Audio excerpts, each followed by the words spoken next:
O sea, nosotros la iglesia recibimos la bendición de Abraham porque en tu semilla realmente las naciones, porque Cristo el Mesías ha entrado a nuestra vida. Entonces nosotros somos beneficiarios del pacto de Abraham. La iglesia no ha tomado el lugar de Israel. La iglesia es una entidad completamente diferente. Es un cuerpo donde somos bautizados, 1 Corintios 13:11, en el cuerpo de Cristo. Somos unidos a Jesucristo. Esto no existía en el Antiguo Testamento.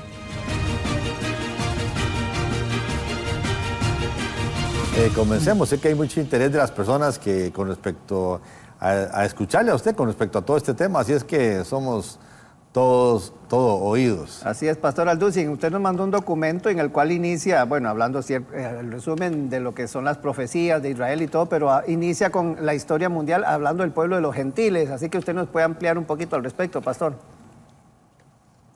Sí, muy bien. Bueno, pues es muy importante porque estamos en una época verdaderamente llena de mentiras, un antisemitismo como jamás tal vez en la historia lo habíamos visto. Esto no estoy exagerando.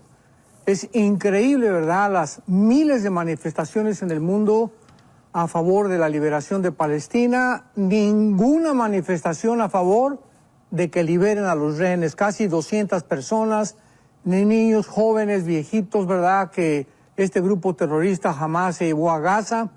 En fin, pero todo esto es absolutamente bíblico, comprensible, y para nosotros los cristianos no debería de sorprendernos, porque claramente la Biblia dice, por ejemplo en Zacarías capítulo 12, que Jerusalén, versículos 2 y 3, sería como una piedra pesada que tratarían de cargarse los pueblos y serían aplastados en el sitio contra Jerusalén. Entonces, tenemos que venir a la Biblia, dejémonos politólogos, filósofos, comentaristas, opiniones de tantas personas que están dando su opinión, pero nosotros nos centramos en la palabra de Dios. Así que esto es muy importante porque la Biblia claramente explica que hay tres pactos principales. Un pacto es un convenio en el cual Dios lleva a su pueblo a algo inquebrantable. Y tenemos, por ejemplo, el pacto abrámico en segunda de Samuel capítulo 7, donde se le promete a el Mesías, a la descendencia de David y de Salomón. Y este pacto es completamente incondicional. Se le promete, Dios le promete que habría alguien en el trono que descendería de David y Salomón. Lo sabemos que es Jesucristo. En el pacto abrámico, esto es importante entenderlo, porque si no entendemos la raíz, no vamos a entender jamás qué es lo que está pasando, y que si Israel tiene la culpa, que si Gaza tiene la culpa, que si están arrinconados y están exterminando a los palestinos, etcétera, etcétera. Entonces vamos a tratar de comprender la Biblia. En el pacto abrámico, el capítulo 12 de Génesis, Dios le promete a Abraham la tierra, le promete que de su semilla serían benditas todas las naciones. El pacto abrámico es incondicional. El pacto sinaítico, que fue en el monte Sinaí en el libro del Éxodo, es condicional. Si tú haces esto, te voy a bendecir. Si no haces aquello, te voy a maldecir. Este quedó completamente abrogado y tenemos después, ¿verdad?, el pacto davídico, tenemos el pacto sinaítico y el pacto davídico, donde, repito, se le permite a David y a su semilla las bendiciones.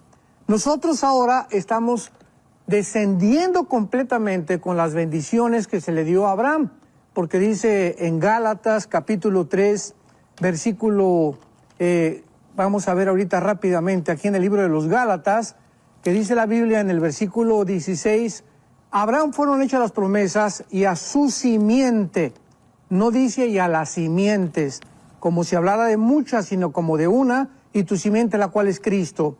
O sea, nosotros la iglesia recibimos la bendición de Abraham porque en tu semilla realmente las naciones, porque Cristo el Mesías ha entrado a nuestra vida.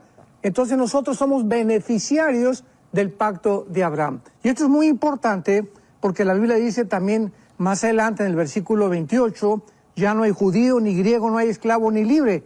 Gálatas 3:28. porque todos vosotros sois uno en Cristo. Ahorita la iglesia no ha tomado el lugar de Israel. Esto es importante. Esto se llama la teología del reemplazo, que es una barbaridad. La iglesia no ha tomado el lugar de Israel. La iglesia es una entidad completamente diferente. Es un cuerpo donde somos bautizados, 1 Corintios 13:11, en el cuerpo de Cristo. Somos unidos a Jesucristo. Esto no existía en el Antiguo Testamento.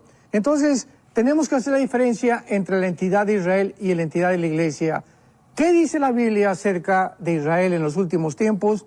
Bueno, desde el capítulo 2 del libro de Daniel, en el sueño de la estatua de Nabucodonosor, encontramos claramente, y esta visión, esta profecía es la base, el cimiento para no perder la brújula. A nosotros que nos gusta la escatología y la profecía bíblica, mientras no tengamos esta base, se va a desmoronar tanto y vamos a comenzar a decir disparates. Una persona dice una cosa, otra persona dice otra cosa, por carecer de los pactos y por carecer de las principales profecías del libro de Daniel. Aquí en Daniel, en el capítulo 2, repito, se menciona la cabeza de oro de Nabucodonosor, que es Babilonia, Medo-Persia, Grecia y Roma, que son las dos piernas, y los dos pies, uno puesto en el lado oriental, que fue Estambul, actualmente, o Constantinopla, antiguamente, y Roma. El Imperio Romano se divide en dos partes, y de estos dos pies surge completamente el último gobierno mundial, que ya lo explica el capítulo 7 con las bestias, el capítulo 8 que más tarde podemos estudiar. Entonces tenemos que entender actualmente lo que está pasando en el mundo. Este antisemitismo, la Biblia lo profetiza, y es muy, pero muy, muy triste que haya cantidad de líderes, de cristianos que hayan caído en la trampa de estas mentiras, que los judíos esto y que culparlos por aquello, cuando no entendemos lo que está pasando. Sabemos que actualmente en esta invasión que hubo de los grupos terroristas Hamas a Israel, pues hubo una deficiencia muy, pero muy grave de parte del gobierno de Israel. Pero el pueblo que Dios habla, el pueblo judío, no es la autoridad, porque sabemos que todos los gobiernos están, la mayor parte, corrompidos, y también la mayor parte del pueblo está engañado. Entonces, cuando hablamos, por ejemplo, de Cuba, el pueblo cubano es precioso, no así el gobierno. Venezuela, los venezolanos son hermanos lindos, en Irán la gente es linda, en China también, en fin, son los gobiernos. Tenemos que separar al pueblo del gobierno, y lo mismo pasa con Palestina. El pueblo palestino, oramos por ellos, Dios los ama igual que a los judíos, que a los mexicanos, que a los italianos. No es el pueblo palestino. Actualmente ellos están siendo víctimas de la autoridad palestina y del grupo terrorista Hamas, que los usan como escudos humanos para poder justificar que quieren insistir en dos estados dentro de la tierra de Israel. Usted menciona aquí en el documento, porque está este sueño que está haciendo referencia, y la visión también de Daniel, más adelante en el libro de Daniel. Así es, Daniel habla claramente de estos 4 imperios y no va a haber más. Después los dedos de los pies que descienden de la tercera etapa del Imperio Romano. Las piernas entonces de la estatua de Daniel es el Imperio Romano de la cintura para abajo. La segunda etapa, el Imperio, sabemos, romano, de acuerdo a la historia, se divide en el oriente y en el occidente. En el occidente dura casi 100 años, 150 años. En el oriente casi más de 1000 años, con la capital de Constantinopla y Roma en el lado occidental. Y después vienen los 10 dedos, que es la cuarta etapa del Imperio Romano, que será la forma en la que el anticristo administrará, gobernará económicamente, políticamente y militarmente al mundo. Ya en el capítulo 7 del libro de Daniel, ya no es una estatua que representa a un ser humano, son 4 bestias. Ya el Espíritu Santo usa el nombre de bestias, que son depredadores, crueles, sanguinarios. Esto es lo que son la mayor parte de los gobiernos a través de la historia. Han sido gobiernos que han oprimido, han ensangrentado al pueblo, como el comunismo en el siglo XX, han hecho matanzas, masacres impresionantes a costa del pueblo. Y luego ya tenemos finalmente en el capítulo 8 de qué forma se define de qué lugar surgirá el anticristo, porque en el capítulo 7 encontramos a 10 cuernos y tenemos también a un cuerno que sale dentro de los 10 cuernos. O sea, cuando se formen 10 naciones, esto es importante, actualmente cuando se forme un G10, cuando oigamos que se unen 5 naciones de Europa y 5 naciones del Medio Oriente en un G10, de una de ellas surgirá el cuerno pequeño, Daniel capítulo 7, 24 al 25, que es el anticristo. Entonces, hasta ahí se sabe que el anticristo va a surgir de uno de los gobiernos o de los territorios que el Imperio Romano gobernó, que fue Europa, el Medio Oriente y el norte de África. Pero en el capítulo 8 de Daniel ya se nos da un detalle, una clave impresionante, y se nos dice de una forma específica de qué parte geográfica surge el anticristo. En el capítulo 8 se resume de los 4 imperios del capítulo 2 al capítulo 7, y en el capítulo 8 el Espíritu Santo solamente escoge a Grecia y a Medo-Persia, que es Irán actualmente. Y vemos esta confrontación de Alejandro el Magno contra los medos persas, que gana Alejandro el Magno, muere Alejandro el Magno y se divide su imperio en 4 regiones: en Siria, en Egipto, en Macedonia y en Turquía. Y dice el versículo 8 del capítulo 8 de Daniel: el macho se engrandeció sobremanera, pero estando en su mayor fuerza, aquel gran cuerno que es Alejandro el Magno, y lo dice más adelante, el versículo 21, el rey de Grecia es el cabrío, es el rey de Grecia. La Biblia nos interpreta completamente todo. El cuerno fue quebrado y salieron en su lugar 4 cuernos notables hacia los 4 vientos del cielo. La historia nos corrobora que el imperio griego se dividió en 4 secciones. Versículo 9. Y de uno de ellos, o sea, de una de las 4 divisiones, repito y apúntalas, Egipto, Siria, Turquía y Macedonia, de una de estas 4 divisiones del Imperio Romano, un cuerno pequeño, que es el anticristo, creció mucho al sur, al oriente y hacia la tierra gloriosa, pero no se menciona hacia el norte, y hacia el norte está lo que fue el imperio babilónico y el imperio asirio, o sea, actualmente Siria e Irak. Y dice la Biblia, y se engrandeció contra el ejército del cielo, parte del ejército de las estrellas se echó por tierra, las pisoteó, se engrandeció, fue quitado el continuo sacrificio, y estas características no son de un hombre común y corriente. Aquí está hablando ya de un ser sobrenatural, que es el anticristo. Claramente lo muestra.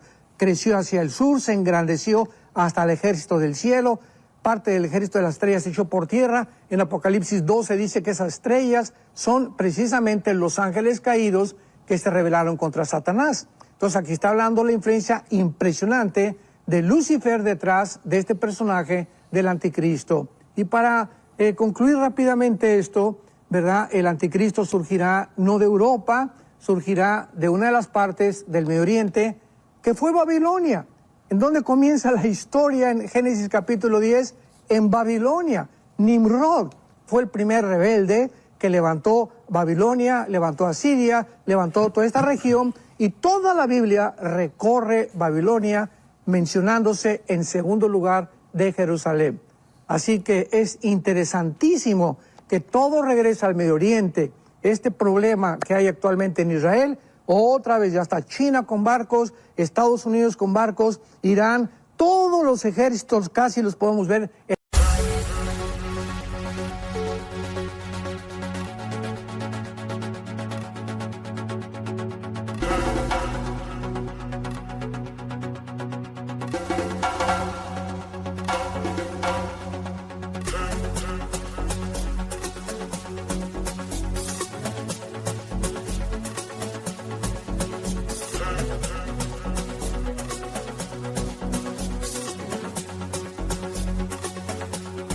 Hii maisha ni safari, safari kwa mana bebe, usemtamani mwingine mrembo kama na mimi. Nikaribie nikuonjeshe sukari kama na mimi. Usemtamani mwingine ila mimi kama na mimi. Haba na haba ndio kiba. El Medio Oriente, cuando la Biblia profetizó que así terminaría la Tercera Guerra Mundial. Se reunirían todas las naciones, ¿en dónde? En Europa no, ni en América, en África tampoco, sería en el Medio Oriente. Aunque sabemos que no es la Tercera Guerra Mundial todavía, ya vemos un adelanto de qué forma se está pavimentando ya la situación geográfica para la final Guerra Mundial. Hola, ¿sabías que puedes ver este video y otros dentro de nuestro canal de YouTube? Nada más recuerda suscribirte a nuestro canal y activar la campanita para que te puedan llegar las notificaciones cada vez que cargamos un video nuevo y puedas ser el primero en verlo y disfrutar de todo nuestro contenido.